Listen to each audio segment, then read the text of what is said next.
All right. Let's get fired up here.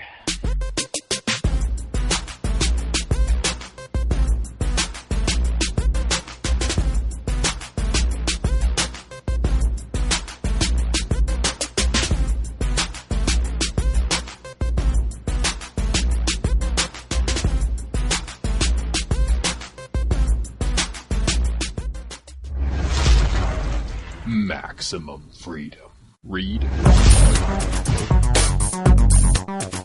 on target. Maximum freedom. Stay on target. Maximum freedom. Read Rothbard. Hello and welcome to the next episode of the Actual Anarchy podcast, and happy Mother's Day. This is our Mother's Day special. It also happens to fall on a Sunday, which is our normal posting day, so it's just another normal show for us, only it will be focused on mothers. Speaking of mothers, how you doing, my motherfucking friend, Robert? What's up, dog? What's up, my little freedom babies? Doing great, buddy. You know, I was looking at the news, and I was just super happy to see that, like, one of the top headlines is, watch out, avocado hand injuries on the rise.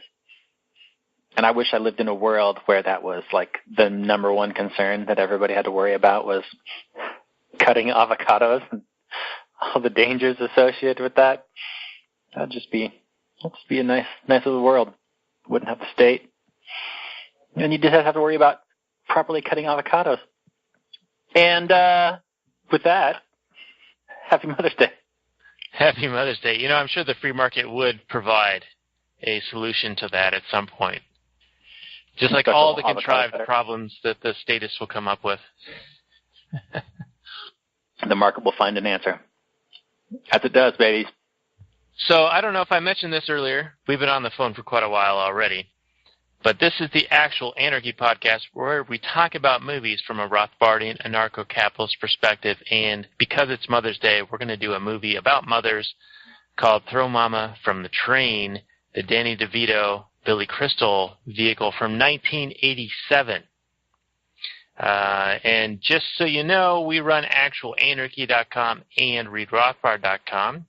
There's books, articles, lectures, all sorts of things by Murray and Rothbard and a bunch of other writers, including present-day writers that do a lot of work for us. We write about what actually occurs under philosophy of anarchy. We look at the non-aggression principle, the morality, and Austrian economics. What else do we do, Robert? We hang out. We take baths, not together. And we do other things like complain and talk and hold hands. Did you know, when you suggested doing this movie for this episode, did you know it was about a terrible mother?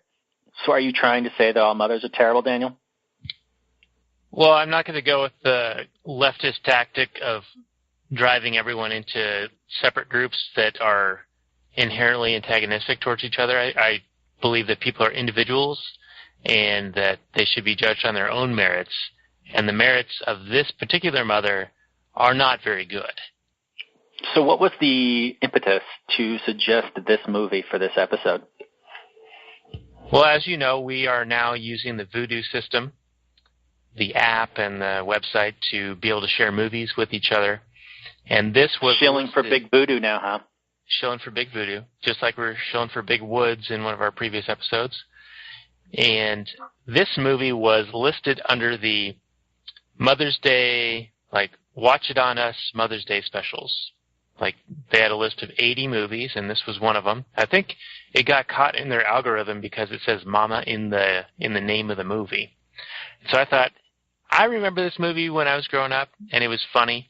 I hadn't seen it in probably 15 years, maybe longer, and I was like, hey, let's do this movie. It's available to watch on the Vudu, and lo and behold, it was actually quite good. I was very entertained watching this film. Yo tambien, babies. It was good. It was very funny. It was far funnier than I remembered it being, or had forgotten it being. Let's put it that way. And it absolutely holds up. The humor holds up. It's like character-driven, funny stuff. So it's not like timely shit. It gets into some like movie tropes in like the action scenes and that sort of thing, and that stuff didn't work as well, especially these days. But the comedy holds up. It's good stuff. So, do you want to give the rundown on what this movie's about? Yeah, I'll just read up the Google business here. So this got a 61% Rotten Tomatoes. Roger Ebert was kind of middling on it back in 1987, but the description reads as thus. Larry, played by Billy Crystal, an author with a cruel ex-wife, Margaret, who's played by Kate Mulgrew, who happens to be Red in the Orange is the New Black Netflix series. He teaches a writing workshop where Owen, played by Danny DeVito, one of his students, is fed up with his domineering mother, played by Anne Ramsey, who also is the mother in the Fratelli gang in The Goonies. When Owen watches a Hitchcock classic that seems to mirror his own life, he decides to put the movie's plot into action and offers to kill Margaret, Billy Crystal's ex-wife, if Larry promises to murder his mom. Before Larry gets a chance to react to the plan, it seems that Owen has already sealed Margaret's fate. And that is the description. Yeah, fairly accurate. Mm-hmm. Without giving away anything. Yeah, without giving away too much. I like how the movie opens, and it totally reminded me of you. And so when I watched it again, I was like, oh, man, I'm glad I picked this one because I can kind of pick on Robert about this. Because Billy Crystal's struggling with writer's block, and it's this cut scene montage thing where he's like struggling to get even the first sentence of his new book written, where he gets stuck on the night was, and he's constantly taking the paper out and crumpling it up and throwing it in the garbage, or he's getting up to like make tea, and then the next cut scene he's like pouring liquor into the tea, and you can tell he's really struggling with this writer's block issue. And I always envisioned that that's how you're writing your book, so I thought that was kind of funny. Yes, I immediately fell in love with the opening of this movie because it's so my situation. It just hit me right in the feels. He's typing on this typewriter because it's 1987, and he's crumpling up piece of paper after piece of paper because probably you'd like pull out some whiteout and make a few corrections here and there, but really that's what they used to do, is just write straight off, from beginning to end. And these days I write, I could never have done it that way, I don't think. Maybe I could have, but maybe I'm just too spoiled. But I'll just write, a sentence here and there and plug it in somewhere or not, or delete this part and rewrite this paragraph and cut and paste that. And it would have been a nightmare back in the day to write the way I write. But I could totally sympathize with his writer's block. It was a bit heavy-handed. I can't imagine totally getting stuck on the very first sentence like that. At least you'd write like an outline and then work off that outline. Because it seems like he knows what he wants to talk about, because he said he's been working on this book for a couple of years now, and he knows the setting and he knows what it's going to be about. Well, you'd have something to work off. But for the sake of the movie, it was a fun scene, and I really enjoyed it. Yeah, that's an interesting point that you brought up, because he already kind of had the idea of what the story was going to be about. He knew the setting. He knew kind of what was going to happen, but he held on to not even starting, waiting for the perfect words to open it with. And I think that for me, even if you don't know exactly what you want to do, sometimes you just got to start doing it, and then you optimize and you work from there. And then, you could go back and rework the very beginning and the very end, to get that perfect alliterative cadence that he was desiring, right? Like, he seemed to have in his mind like some classic openings from other novels, and he was like, I want something that's really powerful and impactful to happen. And he let that hold him back, waiting for that perfect opening. Right, and so much of my experience in writing is that you just start writing, and you'll discover what you're necessarily going to say or you're going to write about. And so you may not have the best perfect opening line, best perfect sentence right now, but once you find out what the book is actually about by having written it, then you'll be in a far better position to figure out what the best possible or the best line would be for that book. Because you don't even necessarily know what the book is about when you first start writing it. You may have an idea. You may have all kinds of beats and things that are going to happen in the book. You may even have a driving like tone or a driving like, what is this story about? This is about one man's struggle to do blah, blah, blah.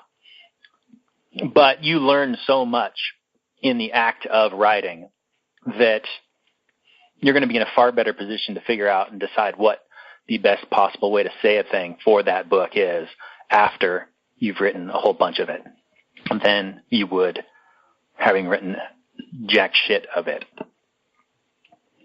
And like you said, just start doing a thing, and you'll be in a better place than waiting for the perfect inspiration to hit you, because then you'll never get anything done.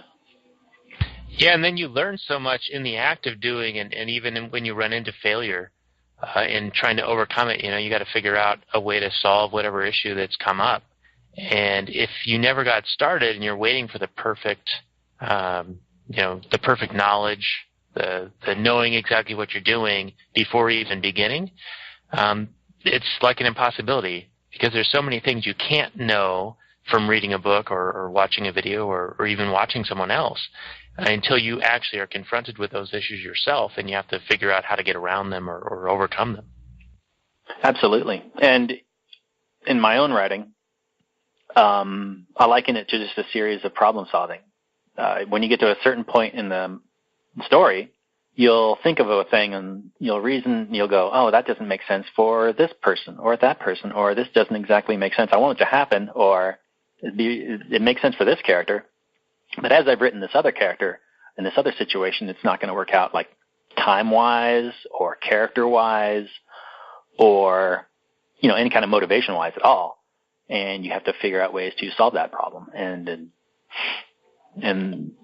there's just like thousands of those situations in writing a story. So depending on the length of the story, of course. And you can only get to know those things and get to face those challenges by doing, not by necessarily nitpicking and perfectly planning out ahead of time. I mean, there are architects and then there are gardeners when you're writing, and an architect will generally have an entire layout beforehand, but no architect, no matter how meticulous, is going to have every single thing that happens. I'd be surprised. Maybe there is somebody out there that does that, but then that would take away all the mystery of actually writing the thing out beforehand, or the experience of writing it. Right, yeah, there's an amount of discovery going on. And, take this podcast as an example. Like, we didn't know what we were doing when we started. We read a few articles, we, watched a few videos, but we just kind of started doing it. And as we've been doing it, we've learned ways to refine it, ways to optimize. In fact, we've got a short video we made. It's like 45 minutes where we're sharing with another person who's about to start a podcast what we do, the method we do. And, we recognize the Pareto ratio, where we're happy with doing 20% of the work for 80% of the result right now. So as long as you can hear us and you enjoy our content, we're happy with that. We could push additional amount of effort to get the quality improved slightly, but for us, it's not really worth it. And so if you're interested in that kind of a thing, we'll make that video available to people who maybe opt into our email or sign up for the website. We'll make that sort of a bonus that we can offer out to people. So it'll be podcasting made simple in the actual Anarchy method. Boom. Good plug, Daniel. I figure we better throw it out there at some point, since we're talking about not waiting till something's perfect. That's right. So, the first scene is Billy Crystal writing, and we find out that he is actually a writing teacher. And let's see, what is the next thing you wanted to talk about, Dan? Well, let's talk about why he's experiencing this writer's block. Because I think the premise is that he's experiencing this block because he's so upset. Right. And so fixated on what happened with his ex-wife. So why don't you talk about that a little bit? Right. So we don't get the first thing we learn is he turns on Oprah in the middle of his writer block, and she's interviewing his ex-wife, and she's being interviewed for having written a book. And Billy Crystal's immediate response is just to start screaming at the television because, according to him, she stole his book. Now, he never gets into detail about what that actually means, like actually physically, like did she steal a manuscript? Did she physically steal a manuscript and just slap her name on it? Did she live with him as he was writing the book, and maybe she was helping him with the story and talking it over, and then she went and wrote her own story that's almost identical? We don't know. We don't actually find that out, but we do know that Billy Crystal is super angry, and it seems to be playing into his writer's block. Whether he's afraid of somebody else coming along and stealing it, who knows? We also get a scene later on where he's talking to his agent who is firing him, which I've never heard of it. I guess agents do fire the people that are hiring them if they're not producing anything. But he actually fires him because of lack of production, because he hasn't written a thing in like years. Even though he's been given assignments, he's always had some excuse to not compromise his art. And so Billy Crystal thinks, he's like an artist who happens to write, whereas he complains that other people see him as a writer and not as an artist. But that's not the main complaint. Main complaint seems to be that his wife stole his book, and he's still super angry about it, and he wishes she were dead. Now, I think if you, as much as I don't believe in intellectual property, once an idea is out there, you can't say it's yours anymore. If you were to just slap your name on somebody else's story that they wrote, that is fraud. That is you claiming to have written the thing which you did not do. If you were to buy a book and then resell that book, not claiming any kind of ownership, you're just a bookstore. That's perfectly fine. Yeah, I got the impression that she took the literal typed out manuscript and just put her name on it. And then she was on Oprah, and they were talking about how, it's your first time out. How are you such a developed writer? And it had something to do with like women empowerment. I lived it, so it's my story, and I'm just sharing it for all the women out there, or something like that. Right. Yeah, it's interesting for us to talk about IP and writing and that sort of thing, but for the story, all you need to know is that he's super angry at his wife, and he mentions multiple times that he wishes she were dead. And that she's a slut. Right, and that's like the impetus of the whole story, because he has a student that overhears all this and then has a series of conversations where Danny DeVito's character just takes what's said and kind of runs with it and goes off into his own head. And I think the most interesting character in this movie is definitely Dan DeVito's character, Owen, who is this kind of like simple-minded, not necessarily simple-minded, but just kind of childlike man-child person who has some serious, lack of interpersonal communication skills and like really awareness of other people, almost like he's like kind of autistic, or how people have trouble deciphering other people's emotions, where someone they're making an angry face and you don't know what that means. And so Billy Crystal is multiple times throughout the movie is giving Owen basically the brush off, or like, hey, I need my personal space. And Owen is basically a stalker where he's sleeping outside his house and creeping up on him when he's out on a date and all kinds of inappropriate behavior. And Billy Crystal tells him such, but it doesn't seem to get through Owen's mind that this is inappropriate. Yeah, it's like Danny DeVito's character, Owen, has no concept of a personal bubble. He doesn't respect the bubble. And he doesn't read emotions, like you were saying. And so I think some of it has to do with how they portray his mother, right? Because he's still living with his mother, and she's very abusive towards him. And he fantasizes about killing her in many ways. And in fact, he in an early scene, he attempts to do so by putting lye in her Pepsi.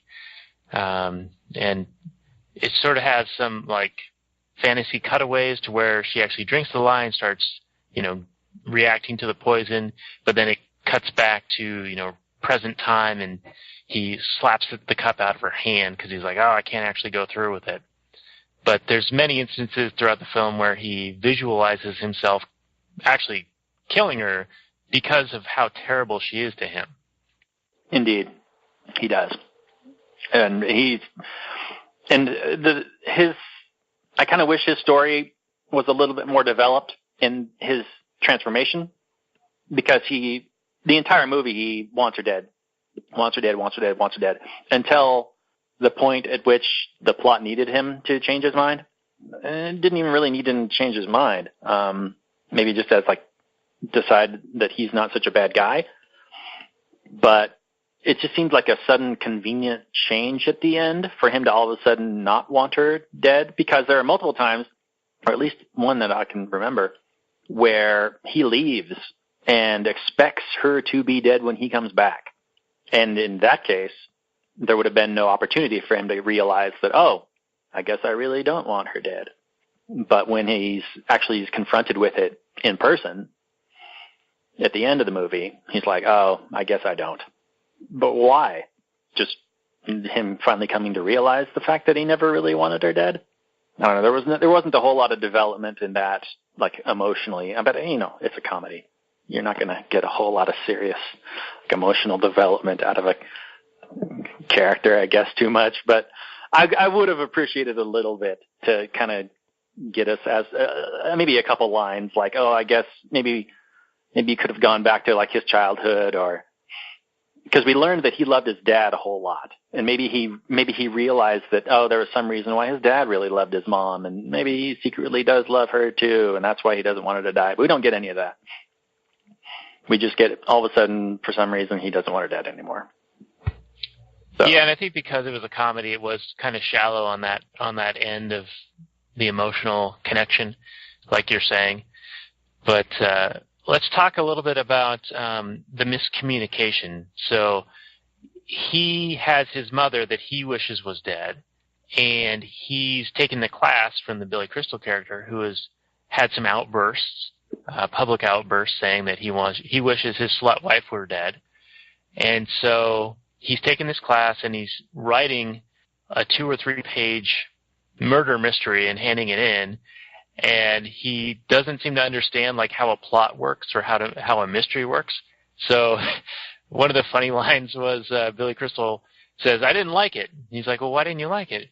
So it's 3 pages and there's only 2 characters and one of them's dead by page 2. And it's a murder mystery. So then he starts giving him advice on how to develop a story, right? How to develop some of that mystery. And one of the things that you do is you remove the motive from the story, or you make it so that the character who's committing the murder doesn't appear to have a reason. It's a way to kind of obscure what's going on, so you're not really sure who did it. And he suggests to the Danny DeVito character that, hey, you should go watch some Hitchcock films because he's really great at developing these kinds of things, right? And so then Danny DeVito goes and watches the movie, and he watches Strangers on the Train.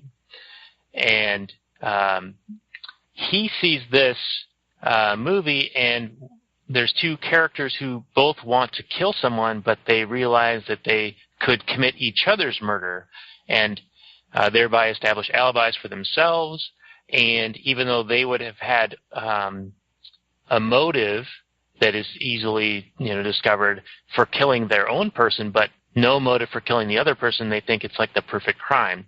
And so DeVito takes this advice on how to develop his writing as a miscommunicated message of, I hate my wife and I want her dead. You hate your mom, you want her dead. Let's swap murders, crisscross. Right. He takes it as a wink, wink. Go see this movie, wink, wink, and maybe you'll get an idea about what I want you to do, wink, wink. And upon watching the movie, any sane, rational person would go, well, he just recommended a movie, a director to go watch to learn about how to write a better story.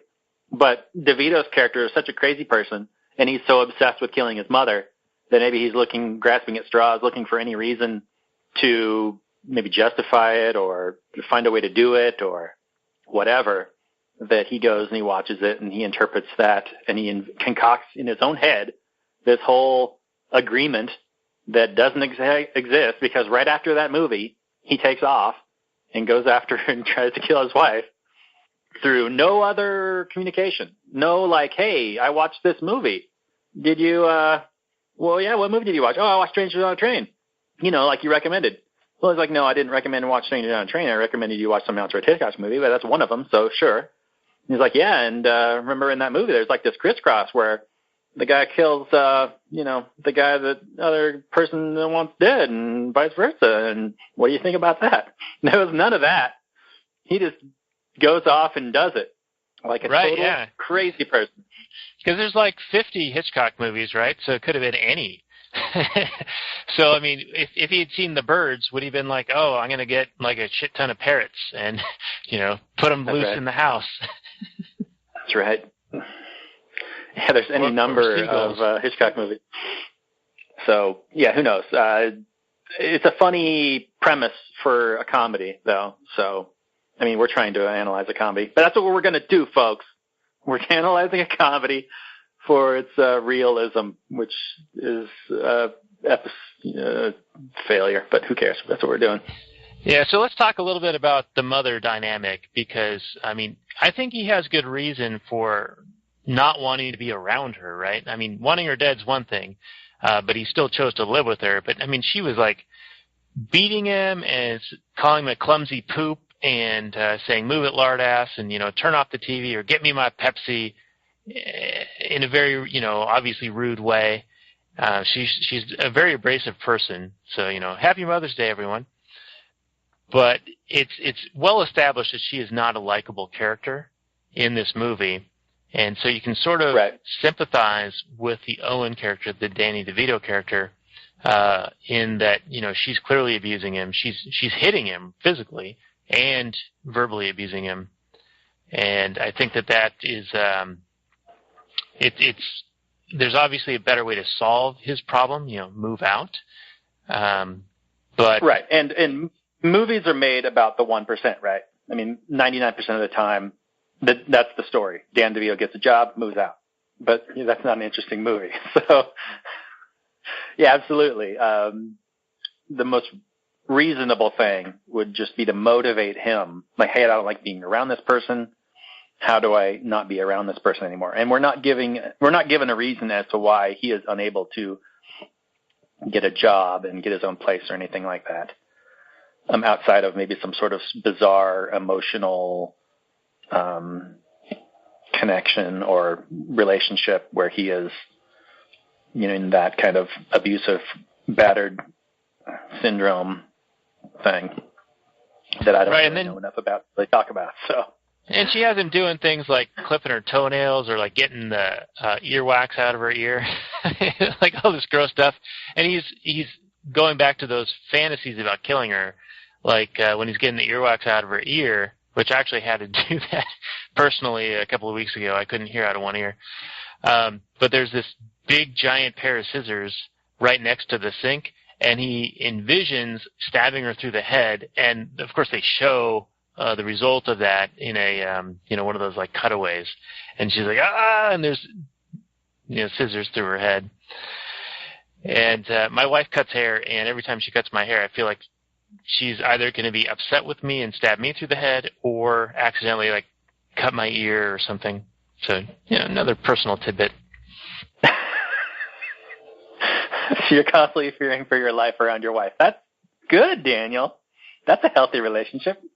Oh, totally healthy. Totally healthy. No, I just think that sometimes she's so confident in her ability, and I have abnormally large ears, that she'll accidentally snip, like just with the end of the shears, just snip a little bit of the skin, and I feel like that would be rather painful. Your wife was a professional who cut hair. Fully licensed by the state, I might add. So you know she's good. She's got to be good, right? Guaranteed. The state's got their stamp of approval, and they don't make mistakes, right? Never. That's right. All right, so we've talked about the mother a little bit. Before we move on too much further, I do want to bring it back to the class that Billy Crystal teaches, because there are some other characters in there that are pretty funny. There's one guy who's writing I guess it's a coffee table book, 100 Women I'd Like to Boink. Now, wait a minute. You just censored yourself, or you just changed it? Oh, I thought it said I'd like to boink. What did it say? Okay, so when I first watched it, I just heard him say pork.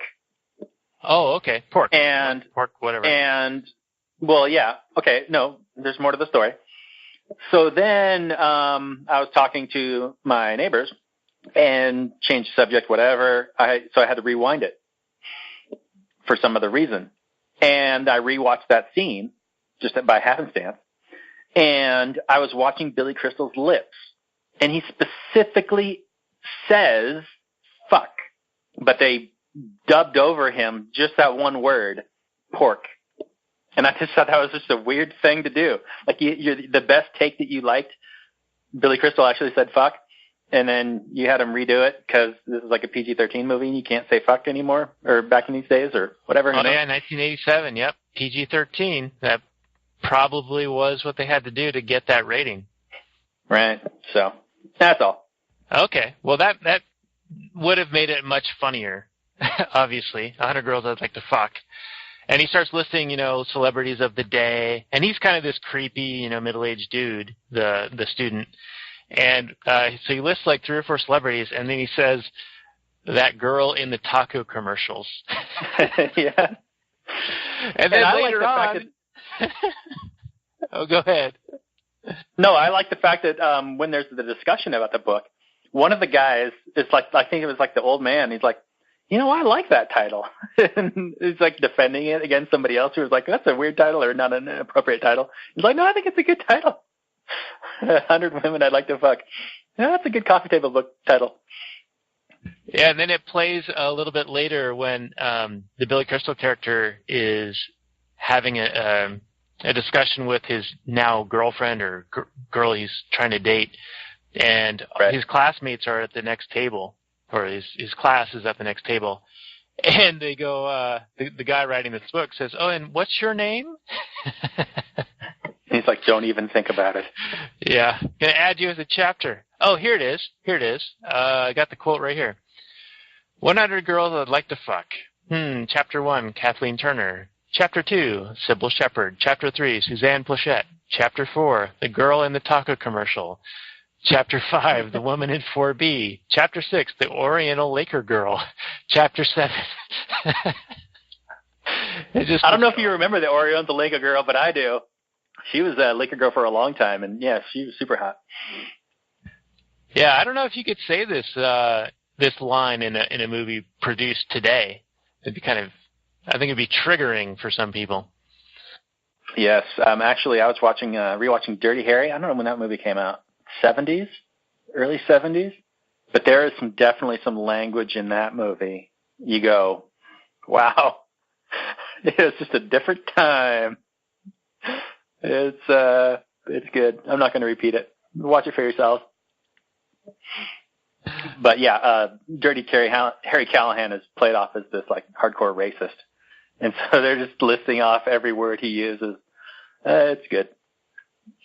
Yeah, I think it would be fun to do a Dirty Harry just so we could do a Clint Eastwood and talk about him. I think he's an interesting guy. Definitely. Yeah, he's had an interesting life. All right, so moving back to the plot.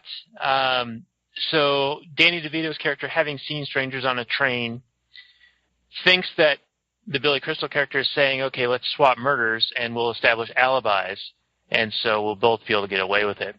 And this is all in Owen's head, right? He's crazy. So he flies down to Hawaii, where Billy Crystal's ex-wife is living, and she's got this posh, waterfront estate because of all the success from the book that she stole from Billy Crystal. And he attempts to murder her in her house. He breaks into the house, and he does this trope thing of putting on these like murder gloves. And you were describing it to me earlier, so why don't you take over? Yeah, he just does this really ridiculous zombie classic movie murder pose where he sticks his hands out with his big dumb gloves on, and he like puts his hands in this formation like he's going to choke somebody, like sticking straight out like a zombie, and he's just slowly, like the super slowliest slow walk ever. And I like how in the movie they like didn't feel the need to take away his sound, like so they got a microphone hanging, above the scene when they're shooting it. And Dan DeVito is making all these noises, right? I mean, he's like shuffling along on the ground and pushing the coffee table a little bit and moving the telephone and breathing and all this stuff. And you can hear it in the movie. So, he's not like Mr. Ninja guy. And the fact that she doesn't overhear him being there is strictly because in the script she's not supposed to overhear that he's there. But it's painfully obvious that he's like the most inept murderer crook guy of all time.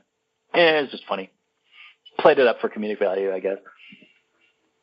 Yeah, you know what? Another thing I wanted to bring up is that the whole crisscross, the swapping of murders, and Billy Crystal telling him, you eliminate the motive, and that draws out the mystery of the movie or of a story that you're writing. They almost treat the act of getting caught or the consequence of getting caught as like almost the only reason you wouldn't just murder somebody. Yes, they absolutely. It's like, it's the whole getting caught thing. That the only reason why you wouldn't do it, not because it's wrong to murder somebody. Yeah, very utilitarian. Right. Yeah, because Billy Crystal's like, I wouldn't do it because I've got so much motive. Because everybody knows I hate her, so I could never do it. Yeah, he's going around.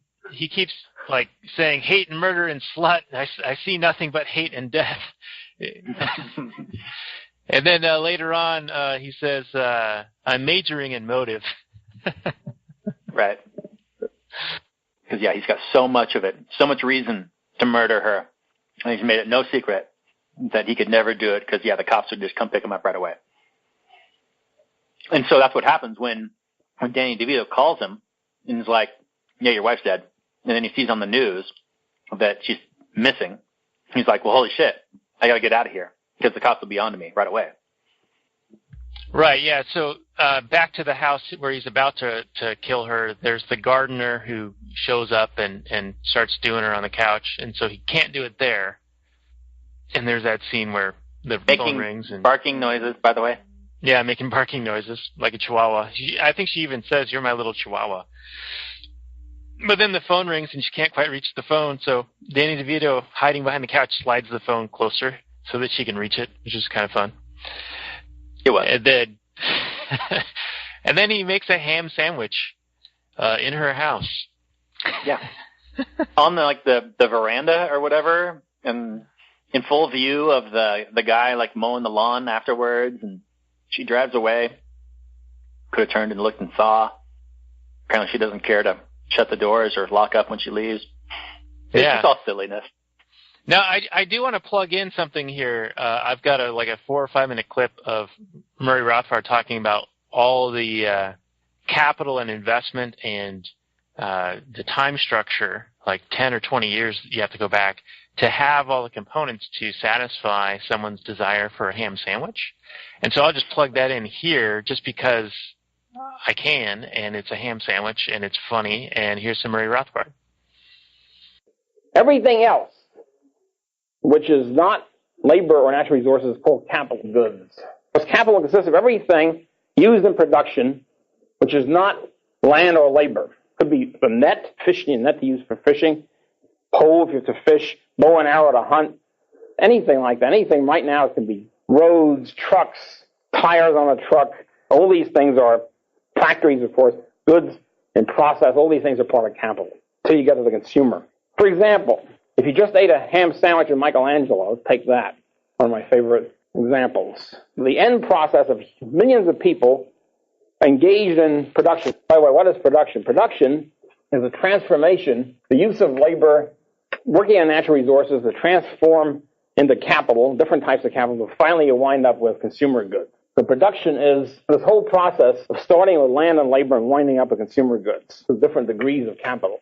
So, for example, let's take a ham sandwich in Michelangelo. You have an enormous amount of cooperating factors in there.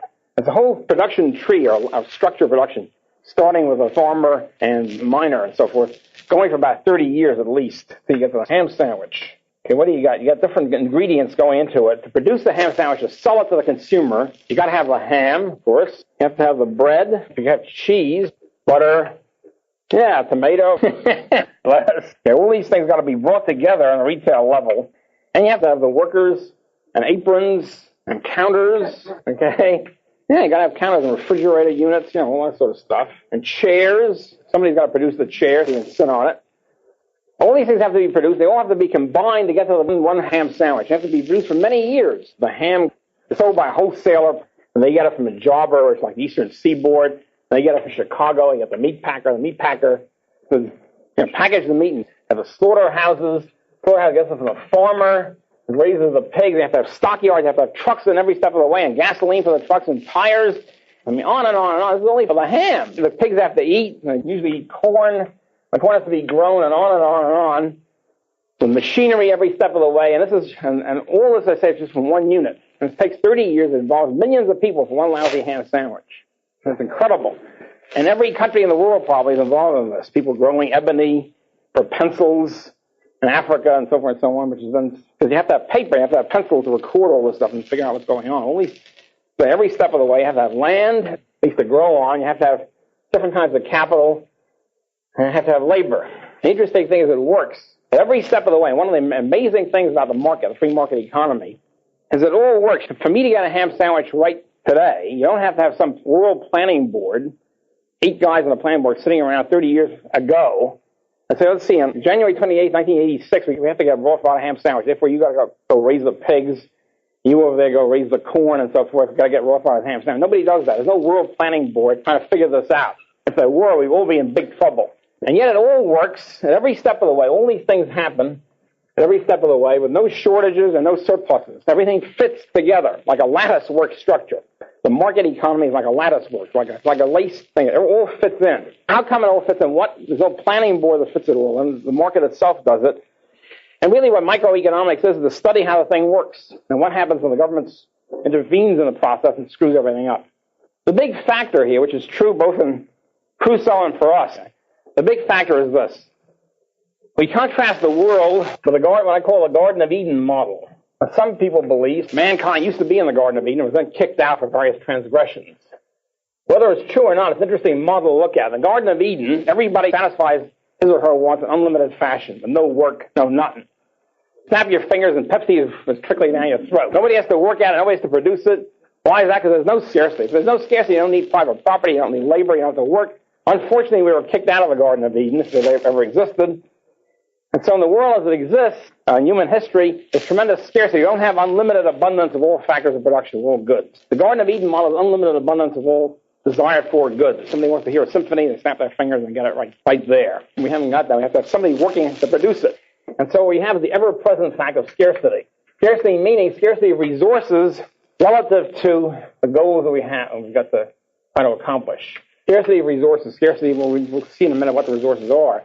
Obviously, the scarcity of land, labor, and capital. Scarcity in the sense that we'd like to have more of it. If we had more of it, we could produce more and consume more. We could have higher standards of living. If we had no scarcity, if everything was super abundant, we wouldn't have to work, we wouldn't have to worry about anything, with just Pepsi trickling down our throat, just like that, or whatever equivalent. What happens is, the caveman has everything is extremely scarce.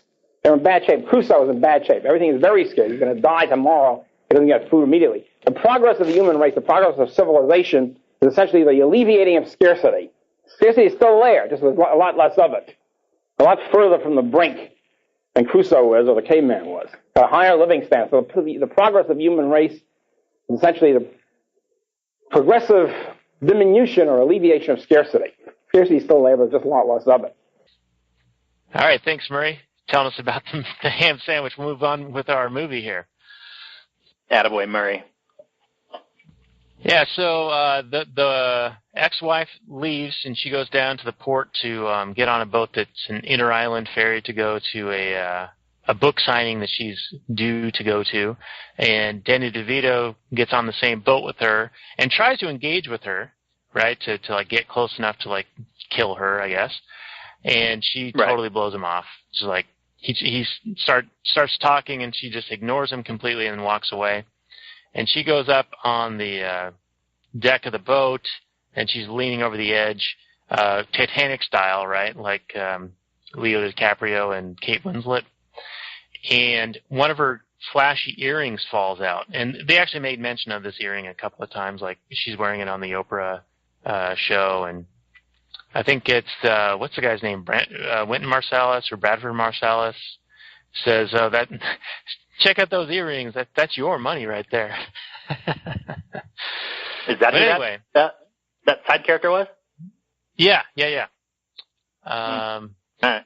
Let me see if he's listed. That's fine. Here. Yeah, doesn't matter. It doesn't matter.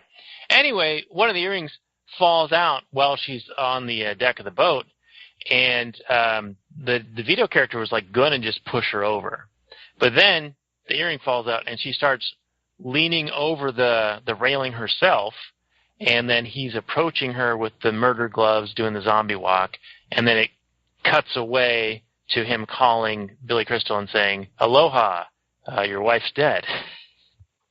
Yeah, I don't want to say that I did something wrong, but I just killed your wife or something like that. It was good. I shouldn't say it over the phone, but I just killed your wife.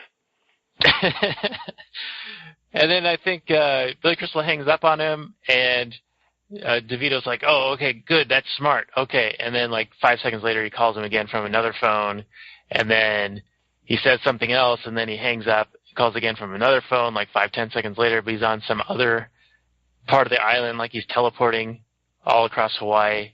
And you were saying earlier, like these phones are in just random weird places that a phone would never be.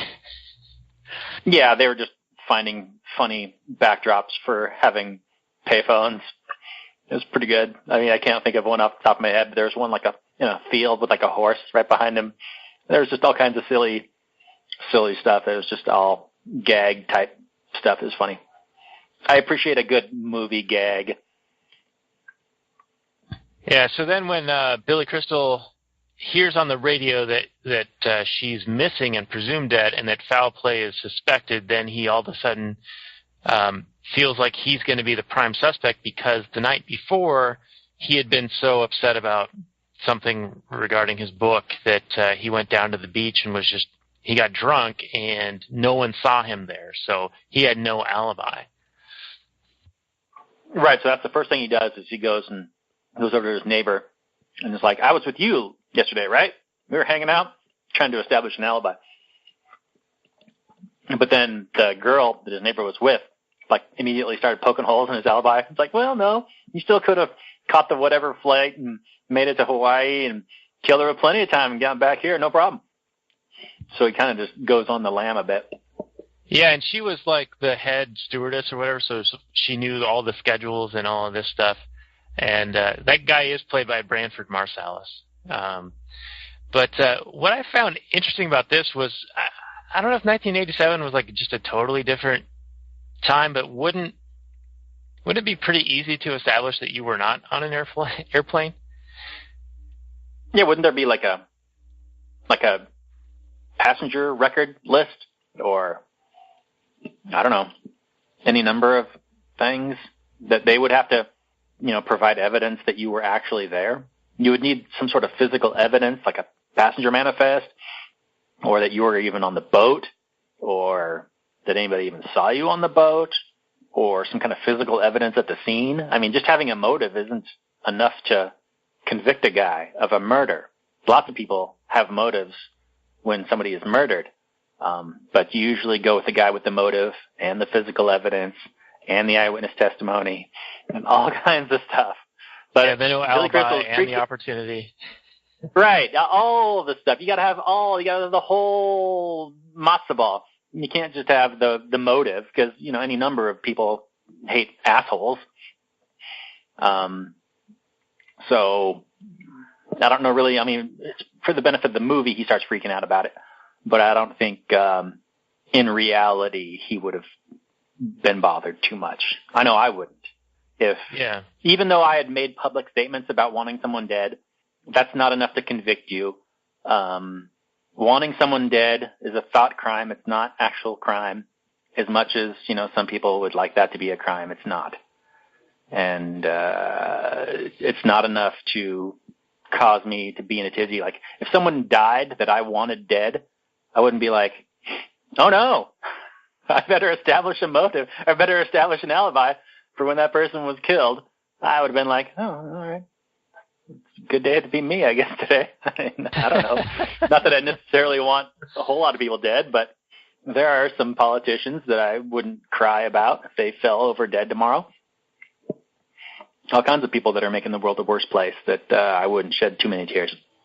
Not that I'm super happy when us crazy humans that are just trying to make sense of this life go around and die tragically, but when you spend your whole life making other people's lives worse, you don't endear me to your situation. Sorry. Right, and of course, the people who get villainized are the people who are actually providing value, like the entrepreneurs who have been successful. They're actually creating something that people desire at better quality, lower prices. Like, people actually have a higher standard of living as a result of their work. They're the ones who are demonized and made to look as if they're just rich, greedy assholes. Right. Crisscross. It's a nice little mind trick. It's a Jedi mind trick, or a Sith mind trick, where government can do no wrong, or even if they do wrong constantly, it's not the people's fault. It's not the actor's fault who are doing it all the time. Somehow, some way, they avoid the Teflon villains, the Teflon Dons. All right, so back to the movie. So now Larry hears about this murder on the radio, and because he doesn't have a good alibi, and this stewardess says, well, technically you could have made it all the way down there and back in time, he starts acting even more suspicious. Like, he starts telling people, like, I've got motive. And there's no alibi, and he tells his girlfriend, and he tells the Bradford Marcellus character, and then the police start investigating these people, start talking to them, interviewing them, and because he's told them all of these things, it starts to sound very, very suspicious. And so then he, in essence, does actually become a prime suspect. And so when Owen, the DeVito character, wants to meet up with him, because he's like, all right, I've done my murder for you. Now you owe me the murder for me. And he tries to convince Billy Crystal that he needs to go through with it. Right. And he offers up as evidence, first of all, the fact that she's disappeared, but also he hands him the diamond ring that he knew, that Billy Crystal knew and recognized. So if I was Billy Crystal at that point, I'd be pretty convinced that he, in fact, had murdered her, even if he is some little creepy weirdo. I mean, I guess creepy weirdos are, could be serial killers or could be killers. So I wouldn't have taken it as a reason to go murder his mother, though. And like you said, that there's a scene where they're driving in a car and Billy Crystal's like, hey, you need to confess to this murder, because you just murdered this person and we don't have a contract. What are you talking about? We don't have any kind of agreement. And then Danny DeVito's like, yeah, okay, I'm a bad person. I'll confess. And then the next scene is him not confessing. Cows. Right. Yeah, I'm a bad person. Cows. And don't really know why that didn't get put in there, or wasn't in the movie at all. Because then Billy Crystal just kind of gives up on that And then there's like at his house, and Danny DeVito's like introducing him to his mother, and he's understanding that yes, this is not a nice lady, but he's still saying, hey, I'm not going to murder her just because she's not nice. There's a lot of not nice people in the world. If that was a qualification for being murdered.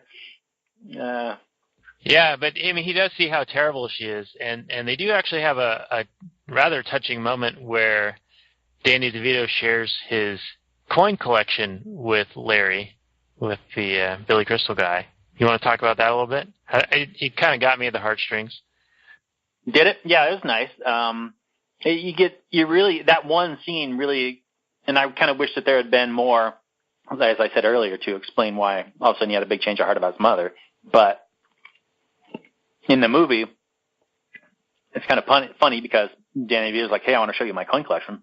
And Billy Crystal's like, nah, I don't care. I don't want to see it. And he's like, yeah, come on, let me show you. And he pulls out this box and he's like, look at this. Here's a quarter, then a nickel, then a nickel, and a penny, and a dime. And Billy Crystal's like, yeah. And are these worth anything? He's like, yeah. Or no, he says no. And he's like, well, there's usually a reason why people collect coins. And he's like, well, yeah. And we find out that each coin was change given to him for a time he spent with his father. And he treasures them as memories of good times spent with someone he loved. And yeah, that was very well done. It was very poignant and almost kind of out of place in this kind of wacky screwball comedy. But it was good. I appreciated that it was in there, that we got some kind of, serious emotional connection to one of the characters. It would have been nice if there was some of that also for his mother, so we could have explained that change, but oh well. Yeah, I think part of it was to make the DeVito character, I mean, there's kind of a fine line of him being creepy, weird stalker murder guy, but then also likable. And I think you have to have him be likable throughout the film, and especially by the end of the film, right? Yeah, and you get through that. I mean, the audience gets that from when he makes you laugh and when he makes you feel. And if you can identify with him, then yeah, absolutely. You can get on board with him character, and you can like him a little bit, even though he spends almost the entire movie wanting to kill somebody. And maybe killing somebody as far as you know. Spoilers! Cows! Oh, yeah, I did. Cows. Yeah, so I don't know. Have we mentioned that? We've been talking for so long. I don't remember what we said and what we haven't said. But yeah, he didn't actually, push her over. She just slipped and fell, and she got picked up by a fisherman who she's going to marry now. And Danny DeVito just ends up, picking up that earring and then playing it off like he had murdered her so that Billy Crystal would, in fact, murder his mother. So on top of wanting and almost killing somebody, then he's just like a total fraud and like saying, hey, I did this thing for you when I didn't, in fact, do this thing for you that you didn't even want me to do. Then that means why you should do this thing for me. I mean, is this the most crazy person ever that he would think that Billy Crystal owed him something? Here's this thing that I didn't do that you didn't even want me to do, and that's reason why you need to go do a thing for me, like murder somebody for me. It's just silliness. Yeah, it is bizarre. Though, he was about to push her, and then she falls off on her own, and so as far as he knows, the same result occurred, right? Whether he pushed her or not. Like, she still fell off, and he presumed that she was dead. Yeah, I mean, a court probably would have found him guilty had she not been rescued by that fisherman. I mean, he had the intent, he had the motive, well, not necessarily the motive, but, apparently. And the opportunity. I mean, he was right behind her with the murder gloves on in his zombie stance. Right, in the zombie stance and the murder gloves on. Any kind of, bystander watching that, and he's just about to do it, and she slips and falls off anyway, would probably say, yeah, he was about to kill her. Yeah, so let's bring it back to right after the coin scene. I guess that's where Billy Crystal really connects with Danny DeVito. And then the next time that Mama is mean to him, that's when Billy Crystal finally relents and agrees that, okay, fine, I'll do it. And DeVito comes up with this alibi that he's going to go out and be bowling, and so he puts a string in the door when he leaves, and he says, okay, you know, if he does the murder and then leaves, the string will fall out, so when I come back to the house, I'll know it's been done. And the police are there when he arrives back at home, and at first he's very reluctant to have them come in. They wanted to ask him some questions because the Billy Crystal character is a suspect, and they're talking to all of his class members to find out if they know any information. They all say the same thing, like, oh yeah, he said that he wanted her dead and that she was a slut. But when they interview Danny DeVito, he says, oh, he loved her, she was great, and all this stuff, so he didn't line up with what the police were hearing otherwise. But because he saw that the string was gone, he does let the police in, and he figures that they're going to discover that his mama is dead and that he has this alibi, so there's no way he could have done it. Of course, I think there's another plot hole here. If she was dead, how would they know that she didn't die before he left? I don't know. I mean, I guess you can, 1987, right? Maybe they could have done a time of death thing. Maybe. I don't know. Yeah, I think with time of death, I think it's general, like within a few hours. So I don't think you can nail it down, especially not then, to an exact time. I think they guesstimate it to within a few hours. Right, but of course Billy Crystal had not killed her, and this brings up one of your favorite lines, and I'll let you take that. That's right. So Danny DeVito has got these cops in his kitchen, and he's got Billy Crystal hiding in the pantry, and the pantry is covered by this like curtain. And for some reason, I forget exactly why, but Danny DeVito is expecting his mother to be dead, right? So he like opens the door and finds that she's alive, and he's got cops standing right there, and he exclaims, "Mom, you're alive!" And he realizes what he just said, and he says to the cops, he's like, old people, you gotta explain to them that they're still alive. You have to remind them that they're still alive. This is good stuff. Good cover. Then he was going to he kind of flip-flops on whether or not he's going to sell out Billy Crystal, because they're there, looking for Billy Crystal. And since he didn't kill his mom, now he's like, oh, maybe I should sell him out. Maybe I shouldn't. In the end, he doesn't, and the cops leave. But yeah, I don't know. Are there any issues about that we need to talk about? I don't know. I was a little confused because he seemed to be going back and forth on whether he was going to have them discover Larry hiding in there or not. He's like, oh, can you get me the Darjeeling tea? Or, oh, how about the Old English? Or, you tell where my mind's at, the English breakfast. And then he says, oh, wait, I found the tea right over here, so don't bother. And so, Billy Crystal thinks he's safe. And then he says, oh, but I could use the sugar, and it's in the pantry. So I didn't understand what the back and forth on that was. Like, he's almost going to have him be discovered and then not, and then he teases him again with it. So it's kind of weird. Yeah, I took that as like him, deciding, going back and forth in his own mind whether or not he was going to turn his friend in or not, just because they were looking for him for the other murder. Right. Because Mama wasn't dead. Because Mama wasn't dead. I don't know. Did we say yet what his the night answers were? Like what he finally settled on? He started off with like hot, and then humid, then moist, and then the mother comes along and says what, sultry? Yeah, at the very end, and that just sets him off because he's like, that's it. It's like so good that I have to kill her. So good. Yeah, now I can't use it because she said it, and I got to murder her because she outwrote me, and who knows what all that was about. But just tipped him over the edge, and so he was finally going to throw her from the train. Did it? What were they? Why were they on that train? Did you notice that part? Yeah. Where were they going? Right after the cops leave, they realize that Larry's a prime suspect, and since he's not going to kill Mama, he wants to escape, and they were going to turn him in or something. And somehow, magically through the power of the script and a plot hole, he's on a train to get down to Mexico, to start his life over and escape. He's on the lam. He's a fugitive. And then Momma and Danny DeVito are there with him. So it's like they were going to turn him in because she discovers from some broadcast that he's a prime suspect, and she goes, murder's in our house. And then he escapes. Right.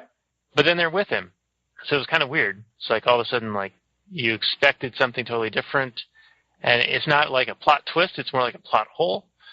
But they're on the train together, and, he says the night was humid, the night was moist, and then she says the night was sultry, and that sets him off. And he decides he's going to kill her. And right after he leaves to chase her down towards the end of the train, Danny DeVito has this change of heart and starts following them to prevent this from happening. Yes, he does.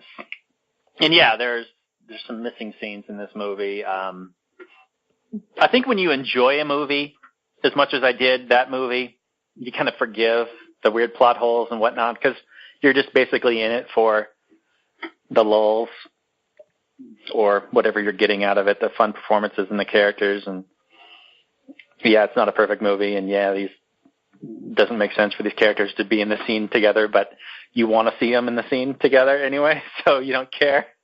It's like, yeah, just throw them together. I just want to see them talk more to each other. Yeah, I think there might have been some stuff on the cutting room floor because I think when you're writing a story, you make sure that it all works, but they were probably trying to fit it under 90 minutes, and I don't know. Right. It seems like there were like 2 or 3 little gaps that shouldn't have been there, but I think that overall it was still entertaining.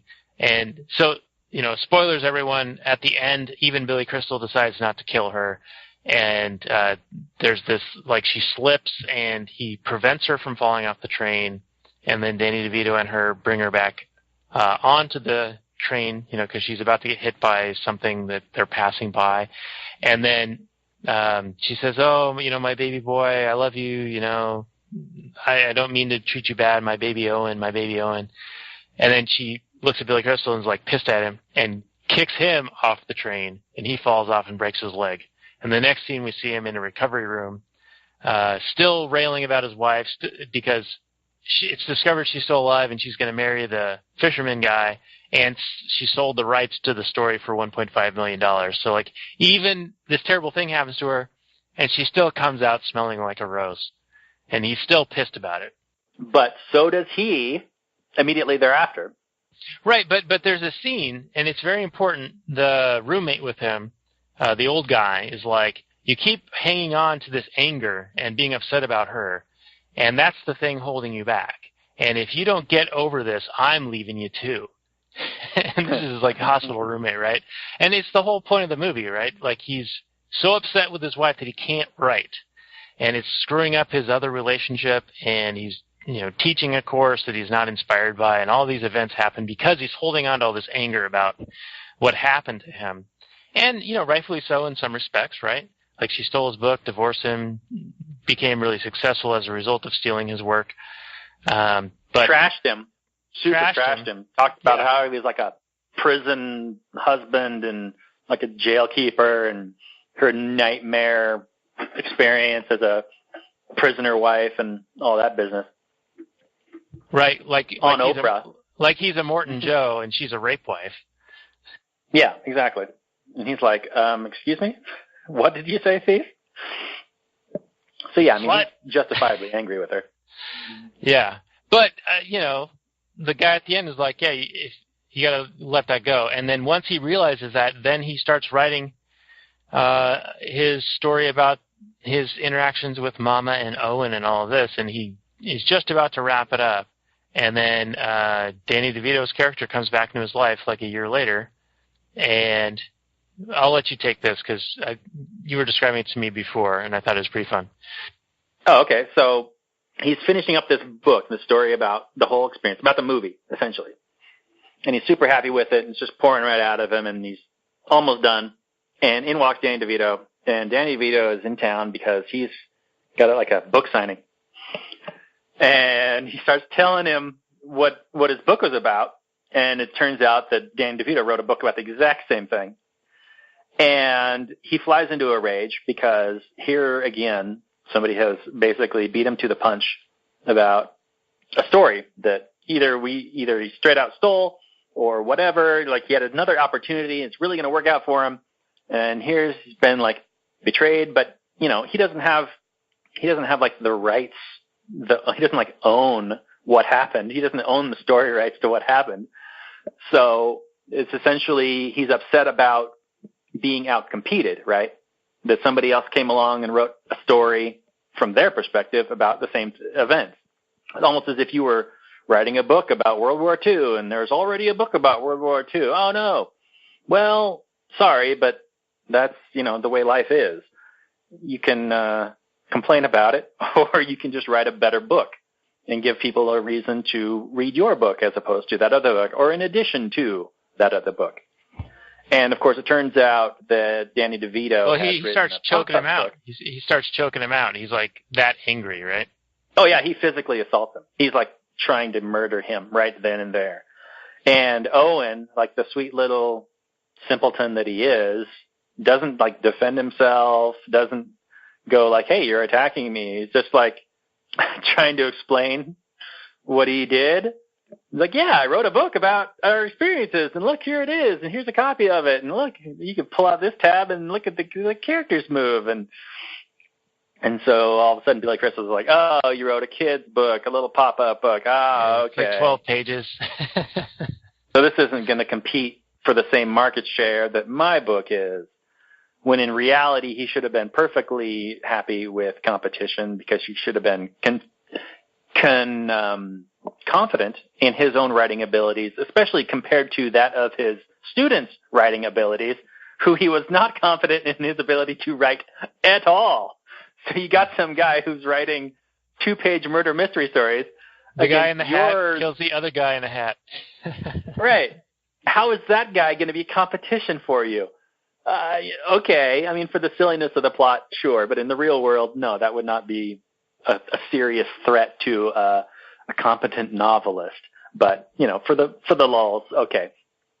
So yeah, we find out that he's a pop-up book, and everything's happy, and his book goes on to be a big success, and so does Owen's somewhat, or whatever. We find them like on the beach at the end, and everyone's living happily ever after. Yeah, Billy Crystal's got his girlfriend, and they're out there just hanging out, swimming on the beach, and that's the end. I forgot to mention, his mom, Danny DeVito's mom, ends up dying of natural causes. And he makes a point of saying that. So he doesn't murder her, and she was old and crotchety anyway, and so she's passed on, and then Owen writes this book, and he's successful, and Larry's successful. Everyone's happy at the end. Right. Talks about like how long it's on the bestseller list and all that. So yeah. So happily Robert, ever after. Despite all the plot holes, it sounds like you enjoyed the film, and we're glad that you watched it. I was cackling like a madman during some of the funnier bits that I was talking about. I must have laughed out loud 4 or 5 times, which is plenty enough for my free dollars. We watched it for free on Vudu, like we said, which was, like a watch for free deal. Just watch a couple ads, and anybody could just download that app. And I watched maybe 3 15-minute or 15-second ads that were completely innocuous, and who cares? It's a pretty good service, so recommend that. Yeah, and we get nothing out of recommending that, by the way, everyone. Like, as far as I know, there's no affiliate program, so it's just something we use, and as a service to you, we're letting you know about it because we think it's kind of awesome. Because not only can you see some free movies for very few ads, but you can also load movies you have on disc into the service for like $2 for an SD version or $5 for an HD version, or you can even scan UPC codes with the app and put the movie into your library, and then you can share that library with up to 5 other people. So Robert and I, because we do this show, which is about movies from a Rothbardian Anarcho-Capitalist perspective, this is perfect for us because now we can put movies in there, and he can watch them, and I can watch them, and we both have access, and it's great. And I'm pretty happy with it so far. I'm glad that we discovered it. Absolutely. So, yeah, check it out. If you want to see some free movies, they don't have a lot of free movies, I don't think, but they rotate them in and out for various times and reasons and whatnot, and this just happened to work out for this episode, but we'll be using it more in the future. So, yeah, if you got an old collection of DVDs that you want to, you want the digital, you can always make the digital copies yourself and put them on your own hard drive, but this is like, more of like a cloud situation where you could share them with friends, that are far away, or if you just want some kind of digital library that you can access at any time, that you don't necessarily, want to lug around a hard drive full of movies or whatever. So yeah, that's old. Yeah, that's stuff. Old school, man. And then that is yesterday's tech. Yep. And then there's also movies that if you buy more current movies, they have a UV designation, and that's called ultraviolet. And this Vudu app supports that. So if you buy a movie, you get a little download code. You enter that into the app, and then that movie shows up in your library, and it's included in your purchase. The one caveat to that is that those codes expire relatively soon, like within a year or two of when the DVD gets produced. So if you're buying something that's like, say, from 2013, 2014, you might buy it. It'll say UV on it, but the code will have expired. And so in that case, you just put the disc in your drive, or you scan the UPC code, and then you can still get a digital version of it for a couple of bucks. But if you buy a recent movie, then you just enter the code and it shows up. So good stuff. Good stuff. So what did you think of the movie, Daniel? Wrapping this episode up. I'm glad that this was sort of mistakenly categorized in the Mother's Day viewing on Vudu. Because I was thinking we need to do a Mother's Day movie, and this one's about a mother, a terrible mother. And I have a decent mother. I like my mom. Hi, Mom. Happy Mother's Day. Robert, you can give a shout-out to your mom as well, if you wish. Shout out, Mom. Happy Mother's Day. Shouting You're it the greatest, to Mom. the outing it. Yeah, so this is our Happy Mother's Day special for everyone. So it's Throw Momma from the Train. But, yeah, I thought it was a good movie. It holds up pretty well. I saw it probably back in the late 80s, when it first came out. And for whatever reason, I thought that it would be, once I saw it in the Vudu thing, I was like, oh, man, we got to do this. And then, there was the opening scene with him being a writer, having the writer's block, and I thought this is perfect. So I'm glad that we did this. I enjoyed it. There were some plot holes, but I feel like Danny DeVito and Billy Crystal were really good in it. I think they probably ad-libbed a lot of their content, a lot of the things that they said, because it seemed like you couldn't script some of it. It just sort of had a natural banter between them. And for whatever reason, I thought that there was more on the train in how I remembered it. Like, for what I thought that in watching this again, I was expecting them to be on the train a lot longer than just like 5 minutes at the end. And they do like, right. Show trains throughout. Like, there's a toy train that he's playing with on the deck, and then when Billy Crystal's about to get it on with his girlfriend, that's on like this children's like ride that's a train. And there's the Hitchcock movie that's Strangers on the Train. So there's a whole train motif going on throughout. But yeah, I remembered them being on the train a lot longer than they actually were. But in general, really fun movie. I'm glad that we watched it. And it's free on Vudu right now, so people check it out if you want. Yeah, and for me, I've already said I enjoy it, so it's true. I enjoyed it.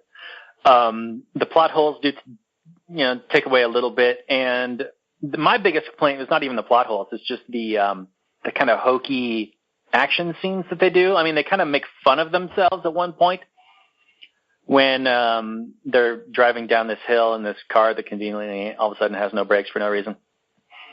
And they've shifted, obviously, super obviously, from an actual car driving down a hill to a car sitting stationary in a sound studio, on a sound stage, and having some, like, grips and some, like, best grips and boys and whatever, and some stage hands, like, brushing tree branches past the windows. And they equip that it's like being in a Flintstones car wash. And so they kind of play it off, but the action scenes, like that scene and the scene of the mother falling off the train part, were kind of hokey, and I didn't think that the whole movie needed a whole lot of that kind of stuff. But other than that, just the actual dialogue and just the scenes of the two actors together, and I thought that was all really good stuff. I really enjoyed Billy Crystal as the lead, and of course, it being about a writer hits me right where I want it to hit me. And Dan DeVito, I don't know what he's doing. I mean, I see he's doing It's Always Sunny in Philadelphia, which is really strong. I don't know if he's doing anything beyond that. Just supporting Bernie Sanders for president. Really? Yeah, unfortunately. That is a shame. But, I mean, he's in Hollywood, so most of those people are going to do that. As an actor, though, he's good. That, and then he was in, he played the Penguin in Batman Returns, where he plays this super dark, evil, cackling, weirdo villain guy, but he does a really good job. He's just an overlooked talent, I think.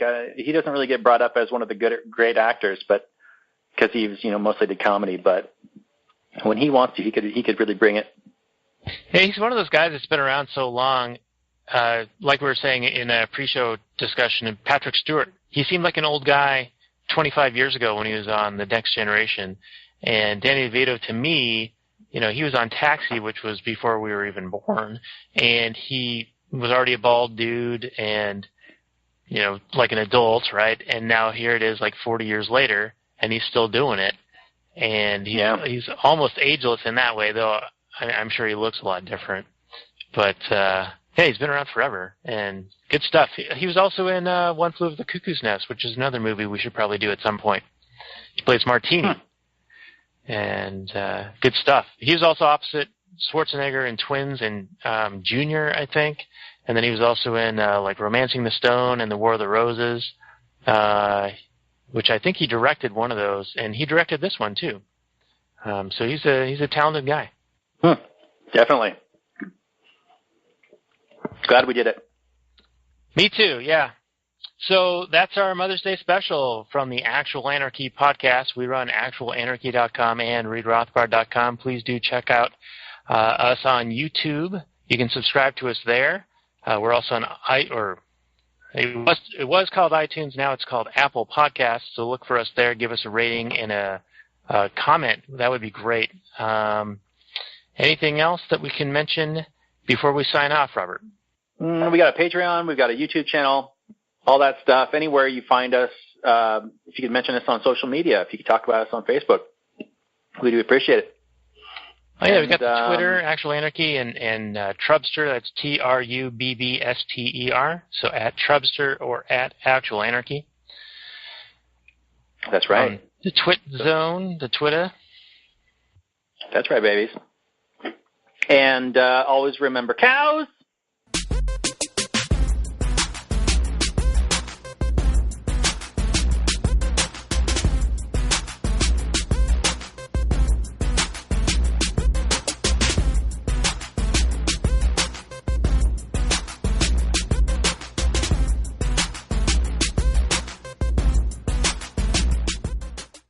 The Chipmunks.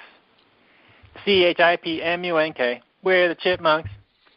Guaranteed to brighten your day. Do do do do do do do do do do do.